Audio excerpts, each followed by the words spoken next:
எல்லாரும் தன்னுடைய தாய்மொழியை முதன்மையாக கருதி கற்க வேண்டும்.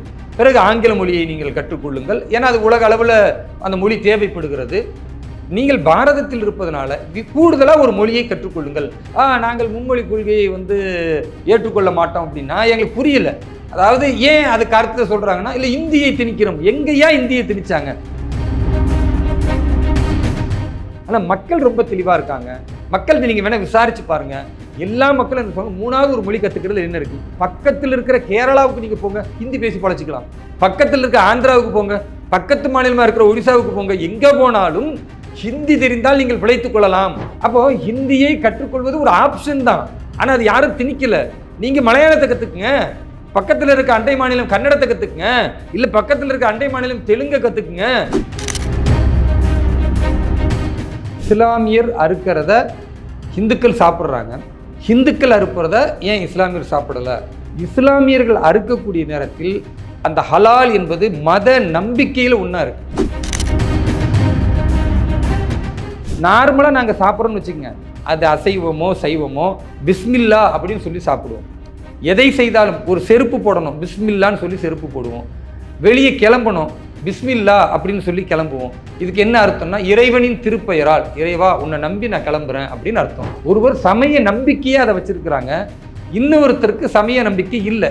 அவர்கள் இந்துக்கள் அறுத்தாலும் சாப்பிடுவாங்க, இஸ்லாமியர்கள் அறுத்தாலும் சாப்பிடுவாங்க. ஆனால் இஸ்லாமியர்களை பொறுத்தவரை இறந்ததை சாப்பிடக்கூடாது. ஒரு பிராமணர் எப்படி சைவம் மட்டும் சாப்பிடுவாரோ அது மாதிரி இஸ்லாமியர்கள் வழக்கம் என்னன்னா, இந்த உணவுல மட்டும், அதுவும் அசைவ உணவுல மட்டும் நாங்கள் இப்படித்தான் சாப்பிடணும்னு ஒரு நம்பிக்கை வச்சிருக்கிறோம். எங்கள் நம்பிக்கையை நீங்கள் மதிங்க, அதை கொச்சைப்படுத்திடாதீங்கன்னு கேட்பதில் தவறு இல்லை என்பதில் நான் உறுதியாக இருக்கிறேன். மாட்டு இறைச்சியும் மற்ற இறைச்சிகளையும் வெளிநாடுகளுக்கு ஏற்றுமதி செய்வதில் பிரேசிலுக்கு அடுத்து நம்ம தான் 2வது இடத்துல இருக்கிறோம். இந்த ஏற்றுமதி செய்கிற எல்லா இறைச்சியுமே ஹலால் பண்ணி தான் நாங்கள் அனுப்புகிறோம். நல்லா நீங்கள் புரிஞ்சுக்கணும். ஹலால் செய்யாமல் ஏற்றுமதிக்கு இறைச்சி அனுப்புறதில்ல. ஒரு பாய் எடுத்ததை நான் சாப்பிட மாட்டேன், சாப்பிடாதீங்க, சாப்பிட வேண்டாம், யாருமே அப்படி கம்பல் பண்ணலை. அப்படி ஒரு ஹோட்டலில் போடுறாங்கன்னா இந்த மாதிரி ஹோட்டல் வேண்டாம், வெறும் இந்துக்களே அறுத்து இந்துக்களே சாப்பிட்ற மாதிரி ஒரு ஹோட்டலை நாம் உருவாக்கும்னு பிரச்சாரம் பண்ணுங்க. இன்றைக்கு சொல்லக்கூடிய சயின்ஸாக அன்னைக்கு சொல்லலை, மத நம்பிக்கையாக பண்டிகை இறைச்சி சாப்பிடாதீங்க அப்படின்னாங்க. இன்றைக்கு சயின்ஸும் சொல்லுது, மற்ற இறைச்சியோடு ஒப்பிடும் பொழுது பன்றி இறைச்சி என்பது மனிதனுக்கு அதிக சத்துக்களை தருவதை விட அதிக கொலஸ்ட்ராலு, மாரடைப்பு பிரச்சனை என்னவெல்லாம் வருமோ அதுக்கான நிறைய மூலக்கூறு அதில் இருக்குது.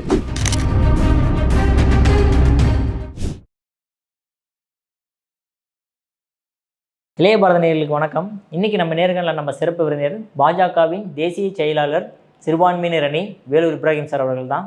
சார் வணக்கம் சார். வாழ்க வளமுடன். சார், இப்போ ரீசெண்டாக நம்மளால் பார்க்க முடியுது, கேரளாவிலையும் சரி தமிழ்நாட்டிலையும் சரி இந்த ஹலால் பிரச்சனை மீண்டும் சர்ச்சையை எழுப்புறதை நம்மளால் பார்க்க முடியுது சார். அதாவது கேரளாவில் கூடிய தலைவர்களும் சரி, ஏன் தமிழ்நாட்டில் கூடிய பாஜக தலைவர்களும் சரி, சில பேர் இந்த ஹலால் சம்பந்தமான சர்ச்சையான விஷயங்களை எழுப்புறாங்க.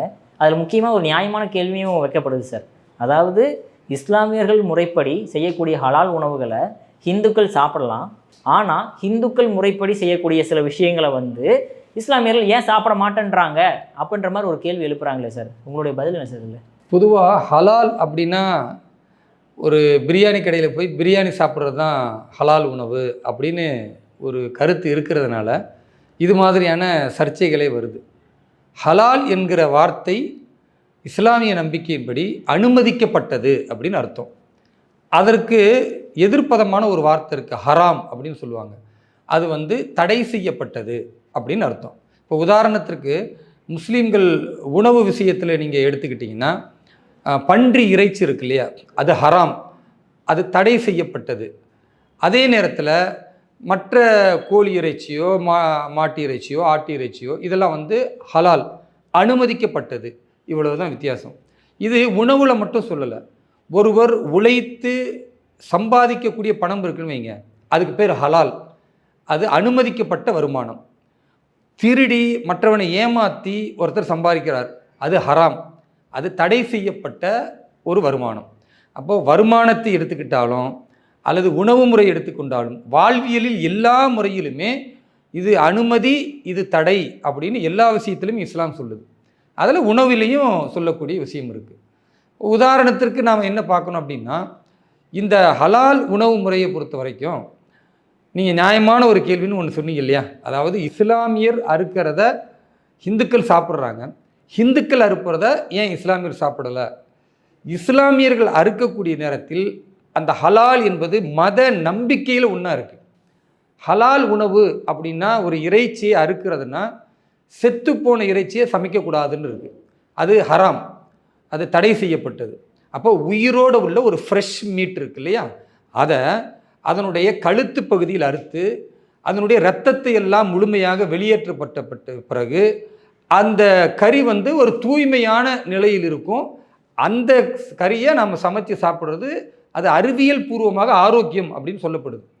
அது ஒன்று. ரெண்டாவது, அந்த இறைச்சியை அறுக்கும் பொழுது இஸ்லாமிய நம்பிக்கையின்படி பிஸ்மில்லாஹி அல்லாஹு அக்பர் அப்படின்னு சொல்லி தான் அறுப்பாங்க. அதுக்கு என்ன அர்த்தம்னா, இறைவனின் திருப்பெயரை கொண்டு, இறைவனே நீ மிகப்பெரியவன். ஏன் இதை சொல்லணும்னு இஸ்லாம் சொல்லுதுன்னா, ஒரு மனிதன் நீ அந்த உயிரினத்தை உருவாக்கலை, அதை நீ படைக்கலை, கடவுள் தான் இதை படைச்சி உனக்காக ஒரு உணவுக்கு கொடுத்துருக்கிறார். அப்போ அதை அறுக்கும் பொழுது கடவுளின் பெயரை கூறி, கடவுள்தான் ஒரு மகத்தான சக்தி மிக்கவன்ற அவனை நன்றி செலுத்தும் விதமாக அந்த வார்த்தையை சொல்லிட்டு அறுக்கணும். இது நம்பிக்கை சார்ந்தது.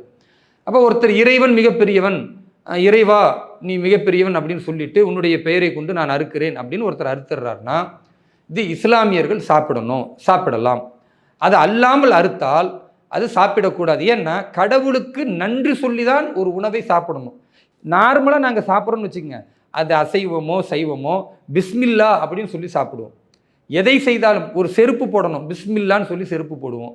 வெளியே கிளம்பணும், பிஸ்மில்லா அப்படின்னு சொல்லி கிளம்புவோம். இதுக்கு என்ன அர்த்தம்னா, இறைவனின் திருப்பெயரால், இறைவா உன்னை நம்பி நான் கிளம்புறேன் அப்படின்னு அர்த்தம். அப்போ ஒரு இறைச்சியை அறுக்கும்போது மட்டும் சொல்கிற வார்த்தை கிடையாது. அது இஸ்லாமியருடைய எல்லா வாழ்வியலிலும் இறைவனை முன்னிறுத்தி, கடவுள் நீ கொடுத்ததுக்கு நாங்கள் நன்றி செலுத்துகிறோம், உனக்கு நாங்கள் விசுவாசமாக இருக்கிறோம் அப்படின்னு காட்டுறதுக்கு சொல்லி அறுக்கிற விஷயம்.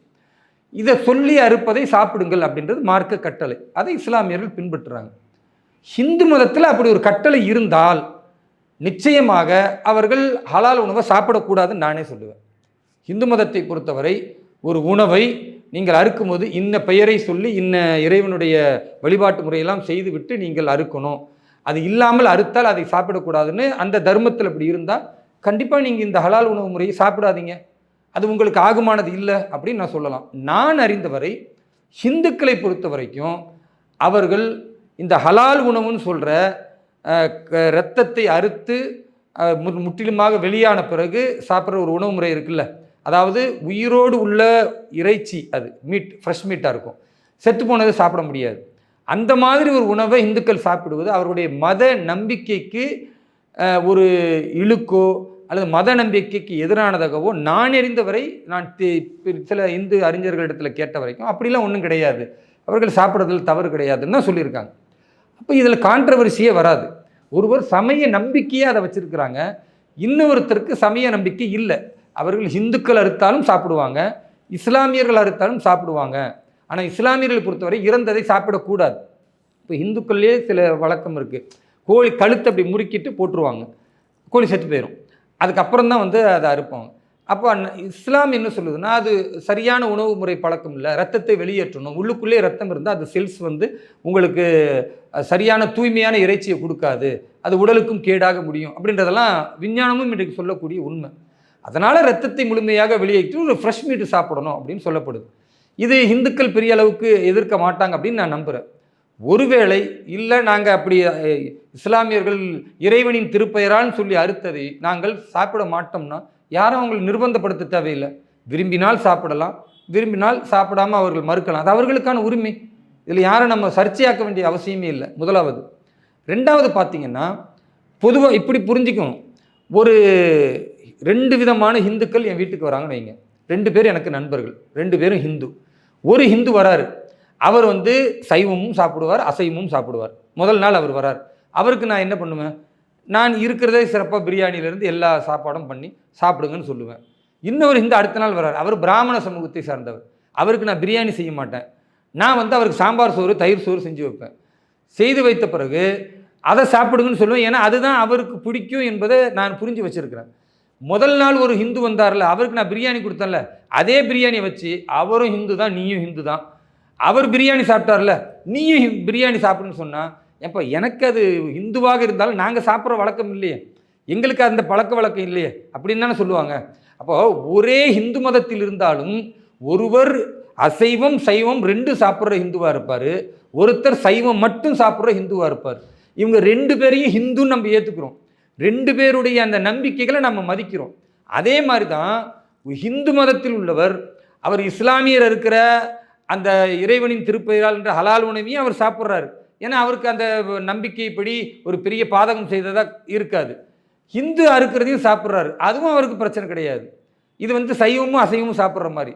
ஒரு பிராமணர் எப்படி சைவம் மட்டும் சாப்பிடுவாரோ அது மாதிரி இஸ்லாமியர்கள் வழக்கம் என்னென்னா இந்த உணவில் மட்டும், அதுவும் அசைவ உணவில் மட்டும் நாங்கள் இப்படித்தான் சாப்பிடணும்னு ஒரு நம்பிக்கை வச்சுருக்கிறோம். அது எங்கள் நம்பிக்கையை நீங்கள் வந்து மதிங்க, அதை கொச்சைப்படுத்திடாதீங்கன்னு கேட்பதில் தவறு இல்லை என்பதில் நான் உறுதியாக இருக்கிறேன். இப்போ நீங்கள் வந்து ஒரு பொதுவான ஹோட்டல் இருக்குது, ஹோட்டல் என்பதே வணிகம் சார்ந்த ஒரு வியாபாரத்தை பார்ப்பாங்க. அவங்க என்ன பார்ப்பாங்கன்னா இந்த ஹோட்டலுக்கு வரக்கூடியவங்க இஸ்லாமியர் வருவாங்க, கிறிஸ்துவர் வருவாங்க, இந்துக்கள் வருவாங்க, இந்த மாதிரி 3 விதமாக வருவாங்க. அதில் இப்போ ஒரு ஹிந்து வந்து சாப்பிட்றாரு, அங்கே ஹலால் அப்படின்னு அறுத்த உணவு முறைனா இந்துவும் சாப்பிட்ருவார், கிறிஸ்துவரும் சாப்பிட்ருவார், இஸ்லாமியரும் வந்து சாப்பிட்ருவார். நீங்கள் ஹலால் அப்படின்னு இல்லை அப்படின்னா அங்கே ஹிந்துவும் ஒரு கிறிஸ்துவரும் சாப்பிடுவார், இஸ்லாமியர் சாப்பிட மாட்டார். ஒரு வணிக நிறுவனம் நடத்துகிறவங்க என்ன பார்ப்பாங்க, ஏப்பா அவங்க 2 பேருக்கு பிரச்சனை இல்லை, இவங்க இதை மட்டும் இருந்தால் சாப்பிடுவோன்றாங்க, ஒரு பாயை கூட்டிகிட்டு வந்து கறியை மட்டும் அறுப்பா, நம்ம டெஸ்ட்டுக்கு பிரியாணி செஞ்சுக்கலான்னு செஞ்சுருவாங்க.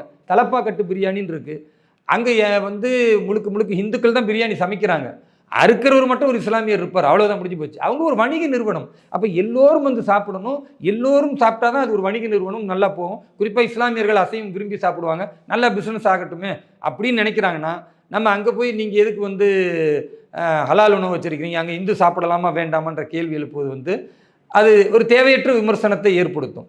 இன்னும் உதாரணம் சொல்கிறேன் பாருங்கள், பாரதம் தான் உலகிலேயே அதிகமாக மாட்டு இறைச்சியும் மற்ற இறைச்சிகளையும் வெளிநாடுகளுக்கு ஏற்றுமதி செய்வதில் பிரேசிலுக்கு அடுத்து நம்ம தான் 2வது இடத்துல இருக்கிறோம். இந்த ஏற்றுமதி செய்கிற எல்லா இறைச்சியுமே ஹலால் பண்ணி தான் நாங்கள் அனுப்புகிறோம். நல்லா நீங்கள் புரிஞ்சுக்கணும், ஹலால் செய்யாமல் ஏற்றுமதிக்கு இறைச்சி அனுப்புறதில்ல. இந்த ஹலால் பண்ணி ஏற்றுமதிக்கு நிறுவனம் அனுப்புதில் இந்தியாவின் 2 மிகப்பெரிய நிறுவனம் தான் வெளிநாடுகளுக்கு, குறிப்பாக அரபு நாடுகளுக்கு, கனடாவுக்கு, ஆஸ்திரேலியாவுக்குலாம் அனுப்புகிறாங்க. இந்த 2 மிகப்பெரிய நிறுவனத்தினுடைய ஓனர்களும் ஹிந்துக்களாக இருக்கிறாங்க, அவங்க இஸ்லாமியர்கள் கிடையாது. மிகப்பெரிய 2 நிறுவனம் பிரேசிலுக்கு அடுத்து நம்முடைய பாரதத்திலிருந்து தான் இறைச்சியை அனுப்புகிறாங்க. அந்த இறைச்சியெல்லாம் ஹலால் செய்யப்பட்டு அனுப்புகிறது. அந்த அனுப்பக்கூடியவர்கள் யார் என்றால் 2 நிறுவனத்தின் அந்த ஓனர்ஸும் இந்துக்களாக இருக்கிறார்கள். அப்போ அவர்களை பார்த்து இந்த கேள்வி எழுப்ப முடியுமா? அது வணிகம், வணிகம் என்பதில் எல்லோரும் சாப்பிடுவதற்கு இதை வந்து ஏற்றுக்கிறாங்க. இது முழுமையாக ரத்தம் போயிருச்சு, ஒரு ஆரோக்கியமான உணவுன்றத விஞ்ஞானமும் வந்து ஏற்றுக்கொள்கிறது. அதனால் வந்து வெளிநாடுகளில் நீங்கள் பார்த்தீங்கன்னா இப்போ அமெரிக்காவில் ஒரு கிறிஸ்துவ நாடு தான் பெரும்பாலும் பார்த்தீங்கன்னா, கனடா இருக்குது, ஆஸ்திரேலியா இருக்குது, இதெல்லாம் மெஜாரிட்டி கிறிஸ்டின்ஸ் தான் இருக்காங்க. அங்கேயுமே இங்கேருந்து போகக்கூடிய உணவு ஹலால் உணவு தான் போகுது. அவன் நீ ஏன் ஹலால் பண்ணி அனுப்புறேன்னு கேட்குறதில்ல. அவனுக்குமே புரியுது, முழுமையாக ரத்தம் நீக்கப்பட்டு விட்டு ஒரு ஃப்ரெஷ் உணவாக இருக்கணும், இல்லைனா செத்த ஆட்டையும் செத்த மாட்டையும் இவங்க அறுத்து இறைச்சி போட்டுட்டு அது பாதிப்பை ஏற்படுத்தும் அப்படின்னு அவர்கள் விளங்கியதால் அவங்க வந்து அப்படித்தான் வேணும்னு கேட்குறாங்க. இப்போ நீங்கள் பாருங்கள், அங்கே இருக்கக்கூடிய முஸ்லீம் அல்லாதவர்கள் தான் நிறைய பேர் சாப்பிட்றாங்க, அது ஒரு சர்ச்சையாக வரலை. அதனால் இதை சர்ச்சையாக எடுத்துக்கொள்ளாமல் இது இஸ்லாமிய நம்பிக்கையில் அவங்க இருக்கிறாங்க, இறைவனின் திருப்பெயரால் என்று சொல்லி அறுக்கிறாங்க. செத்த உணவை இஸ்லாமியர்கள் சாப்பிடக்கூடாது, அது தடை செய்யப்பட்டது. அதனால் உயிரோடு உள்ள ஒரு ஃப்ரெஷ் மீட்டை சாப்பிடும் என்பதற்காக அப்படி ஒரு வழிவகையை வச்சுருக்கிறாங்க. இல்லை ஒரு இந்து சகோதரர் சொல்கிறார், இல்லை எனக்கு அது பிடிக்கல, நீங்கள் சொல்கிறத உங்கள் நம்பிக்கையை வந்து நீங்கள் அறுத்ததை, ஒரு பாய் அறுத்ததை நான் சாப்பிட மாட்டேன், சாப்பிடாதீங்க, சாப்பிட வேண்டாம், யாருமே அப்படி கம்பல் பண்ணலை. அப்படி ஒரு ஹோட்டலில் போடுறாங்கன்னா இந்த மாதிரி ஹோட்டல் வேண்டாம், வெறும் இந்துக்களே அறுத்து இந்துக்களே சாப்பிட்ற மாதிரி ஒரு ஹோட்டலை நாம் உருவாக்கும்னு பிரச்சாரம் பண்ணுங்க. நியாயமான பிரச்சாரம். அது யார் தடுக்க போகிறோம்? இஸ்லாமியர்கள் வந்து தடுப்பாங்களா? நீங்கள் வந்து எப்படி அப்படி சொல்லலாம்? அப்படிலாம் கிடையாது. வியாபாரம் என்பது இன்னைக்கு ஒவ்வொருத்தருக்கும் வெவ்வேறு விதமான ஒரு செயல்முறை திட்டம் இருக்கும். அதனால் அப்படி செய்தால் அது வந்து நாம் யாரும் விமர்சிக்கக்கூடாது, அது அவர்களுடைய நம்பிக்கை சார்ந்துன்னு சொல்லலாம். இப்படி புரிந்து கொள்ளணும். அதனால் ஒரு ஹிந்து சைவமும் அசைவமும் சாப்பிடுவதை எப்படி ஏற்றுக்கொள்கிறோமோ, அதே ஹிந்து ஒரு பிராமணராக இருந்து அவர் சைவம் மட்டும்தான் சாப்பிடுவார் என்றால் அதையும் ஏற்றுக்கொள்கிறோமோ, அதே மாதிரி ஒரு ஹிந்து இஸ்லாமியர் அறுக்கிற இறைச்சியும் சாப்பிடுவார், ஹிந்துக்கள் அறுக்கிற இறைச்சியும் சாப்பிடுவார், கிறிஸ்துவர்கள் அறுக்கிற இறைச்சியும் சாப்பிடுவார்னா அவருடைய மத நம்பிக்கையில் அது பெரிய இழுக்கோ ஒரு பெரிய தடையோ இல்லை என்பதனால் அவர் சாப்பிட்றாரு. ஆனால் இஸ்லாமியரை பொறுத்த வரைக்கும் ஒரு பிராமணர் மாதிரி சைவம் தான் சாப்பிடுவார்ன்ற மாதிரி அறுக்கிறத மட்டும் நாங்கள் இப்படி சாப்பிடுவோம். அதை நீங்கள் பொங்கல் கொடுங்க, அதிரசம் கொடுங்க, தீபாவளி வைங்க, நாங்கள் எல்லாரும் சாப்பிட தானே செய்கிறோம், இந்து வீட்டில் தானே உட்காந்து சாப்பிட்றோம், அதில் என்ன பாகுபாடு இருக்குது? அதெல்லாம் பிரச்சனை கிடையாது. சைவத்தை பொறுத்தவரை எல்லார் வீட்லையும் யார் வேணாலும் சாப்பிடலாம். ஆனால் அசைவத்தை பொறுத்தவரை இப்படி ஒரு கட்டளையை இஸ்லாம் நம்பிக்கை ரீதியாக சொல்லியிருப்பதினால் அதை இஸ்லாமியர்கள் பின்பற்றுறாங்க. அந்த நம்பிக்கையை நாம் சிதைக்க வேண்டாம், மதிக்கலாம். நம்முடைய சனாதன தர்மமும் அதுதான், ஒவ்வொருவருடைய மத நம்பிக்கைகளையும் மதிக்க வேண்டும் என்று சொல்லுகிறது. அப்போ இன்றைக்கு உள்ள பாஜக தலைவர்களை பொறுத்தவரை கூட அதை தான் சொல்கிறாங்க. இந்து மதத்தினர் தங்களிடத்தில் ஒரு பெரிய அவேர்னஸ் இல்லை, ஆனால் இஸ்லாமியர்கள் அவர்களுடைய சமய நம்பிக்கையில் உறுதியாக இருக்கிறாங்க, அந்த நம்பிக்கையை நாங்கள் மதிக்கிறோம்னு சொல்கிறாங்க. யாருமே பாஜக தலைவர்கள் இஸ்லாமிய நம்பிக்கையை இழிவுபடுத்தி பேசலை. எங்களை பொறுத்தவரை இது ஒரு செய்தியாக மக்களிடத்தில் போனால் அது ஒரு புரிதலை தருமே தவிர, இதில் பாஜக தலைவர்கள் சர்ச்சையாக பேசுகிறார்கள் என்ற வாதமே அது ஏற்புடையது இல்லை அப்படின்னு தான் நான் கருதுகிறேன். Okay sir. சார் எதனால சார் இஸ்லாமியர்கள் பன்றி இறைச்சி ஹராம்னு சொல்லப்படுது சார்? ஏதாவது அதுக்கான ஒரு விஷயம் இருக்குங்களா? அதில் சில விஷயங்கள் நம்பிக்கையின் அடிப்படையில் நாம் இது தடை செய்யப்பட்டதுன்னு சொன்னாங்கன்னா நாங்கள் அதை சாப்பிடக்கூடாது அப்படின்னு இருக்கிறோம். இப்போ உதாரணத்துக்கு இறந்த ஒரு உயிரினத்தை சாப்பிடக்கூடாது, அது ஹராம் அப்படின்னு சொல்லிட்டாங்க. அதனால் ஒரு ஆடு இருக்குது, நம்ம வளர்த்த ஆடு திடீர்னு செத்து போயிடும். ஹிந்துக்களாக இருந்தால் அதை அறுத்து சாப்பிட்ருவாங்க சில பேர். ஆனால் இஸ்லாமியர்கள் சாப்பிட மாட்டாங்க, அதை மண்ணுக்குள்ளே புதைச்சிருவாங்க. ஏன்னா அது சாப்பிடக்கூடாதுன்னு அன்றைக்கி நபிகள் நாயகம் சொன்னார், நாங்கள் சாப்பிடலை. அன்றைக்கி அறிவியல் பூர்வமான உண்மை இல்லை. ஆனால் இன்றைக்கு அறிவியல் சொல்லுகிறது ஒரு உயிரினம் இறந்து விட்டால் அந்த ரத்தத்தில் உள்ள செல்கள் எல்லாம் விஷமாக மாறும், அது கரியில் போய் தான் தேங்கும் அந்த ரத்தம். அப்போ அது நிச்சயமாக வயிற்றுக்கு ஏதாவது ஒரு பிரச்சனையை ஏற்படுத்தும் அப்படின்னு இன்றைய அறிவியல் சொல்லுகிறது. ஆனால் அன்றைக்கு சமய நம்பிக்கையாக நம்பணும். அது மாதிரி அன்றைக்கு பன்றி இறைச்சி சாப்பிடக்கூடாது என்பது ஒரு சமயத்தின் நம்பிக்கை, இஸ்லாம் சொல்லுதுன்னு அன்றைக்கு ஏற்றுக்கிட்டாங்க. இன்றைக்கு சயின்ஸ் என்ன சொல்லுதுன்னா, அதாவது மாமிசங்களிலேயே அதிகமான கொழுப்பு நிறைந்த மாமிசம் ஒன்று இருக்குன்னா, அதிக கொலஸ்ட்ரால் இருக்குன்னா அது பன்றி இறைச்சியில் தான் இருக்கிறது அப்படின்னு. அதே மாதிரி பன்றி இறைச்சி மற்ற இறைச்சி மாதிரி கிடையாது. நீங்கள் மற்ற இறைச்சியை ஒரு குறிப்பிட்ட அளவிற்கு வேக வைத்து விட்டால் அந்த உணவு சமைத்து நீங்கள் சாப்பிட்ற அளவுக்கு வந்துடும். பன்றி இறைச்சி அப்படி கிடையாது. நீங்கள் அதிகபட்சமாக அதை வேக வைக்கணும், அதிகபட்சமான வெப்பநிலைக்கு அது வரணும். அப்படி இல்லை என்றால் பன்றி இறைச்சியில் குடல் புழு அப்படின்ற ஒரு புழு இருக்குது, அது அந்த இறைச்சியில் இருக்கக்கூடிய நேரத்தில் அது மனிதனுக்கு கேட்டு உருவாக்கும் அப்படின்றதையும் இதெல்லாம் இன்னைக்கு சயின்ஸ் சொல்லுது. அதனால் இன்றைக்கு சொல்லக்கூடிய சயின்ஸாக அன்னைக்கு சொல்லலை, மத நம்பிக்கையாக பன்றி இறைச்சி சாப்பிடாதீங்க அப்படின்னாங்க. இன்றைக்கு சயின்ஸும் சொல்லுது மற்ற இறைச்சியோடு ஒப்பிடும் பொழுது பன்றி இறைச்சி என்பது மனிதனுக்கு அதிக சத்துக்களை தருவதை விட அதிக கொலஸ்ட்ராலு, மாரடைப்பு பிரச்சனை என்னவெல்லாம் வருமோ அதுக்கான நிறைய மூலக்கூறு அதில் இருக்குது. அதனால தான் நீங்கள் பார்த்தீர்கள் என்றால் உலகில் அதிகமாக விற்பனையாகிற 2 இறைச்சி வகைன்னு பார்த்தீங்கன்னா, ஒன்று ஆடு இறைச்சி விற்பனையாகும், பிறகு பார்த்தீங்கன்னா கோழி, அதற்கு அடுத்தது பார்த்தா மாட்டு இறைச்சி கூட விற்பனையாகும். பன்றி இறைச்சி அந்த அளவுக்கு விற்பனை ஆகாது. உண்மையாகவே அந்த கறி நல்லா இருக்குது, ஆரோக்கியம் அப்படின்னா உலக அளவில் அதுதானே முதலிடத்தில் இருக்கணும். அப்போது நீங்கள் அதை விரும்பி சாப்பிடக்கூடிய அமெரிக்க போன்ற நாடுகளில் கூட, கனடா போன்ற நாடுகளில் கூட மாட்டு இறைச்சியை தான் முதன்மையாக சாப்பிடுகிறார்களே தவிர பன்றி இறைச்சிக்கு அவ்வளோ பெரிய முக்கியத்துவம் கொடுப்பதில்லை. ஏன்னா சயின்ஸாகவும் அப்படி இருக்கிறதுனால. அதனால் இது இஸ்லாமியர்கள் சாப்பிடக்கூடாது என்பது அது நம்பிக்கை ரீதியாக தடை என்பதனால தானே தவிர மற்றபடி இன்றைக்கி சயின்ஸும் அதை சொல்லுது. ஓகே, அற்புதமான விளக்கம் கொடுத்தீங்க சார்.